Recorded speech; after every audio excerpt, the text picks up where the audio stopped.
Gusto mo bang magnegosyo pero kulang ka sa kapital? Huwag ka nang mag-alala dahil sa halagang 2,000 ay pwede ka nang magnegosyo ng bigas. At hindi lang basta-bastang bigas dahil ito ay special jasmine rice. Huwag mo nang problemayan ang bodega dahil ang company na ang bahala. At pag maging miyembro ka na discounted ka na ng 10%. At hindi lang porsyento ang maging benepisyo mo pag ikaw ay miyembro magkakaroon ka rin ng komisyon sa kumpanya basta magawa mo lang ang sistema ng kumpanya.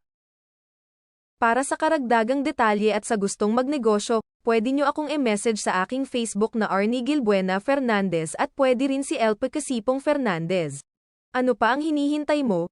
Baka ito na ang oportunidad para sa'yo, magnegosyo ka na at nang magsimula na ang iyong income.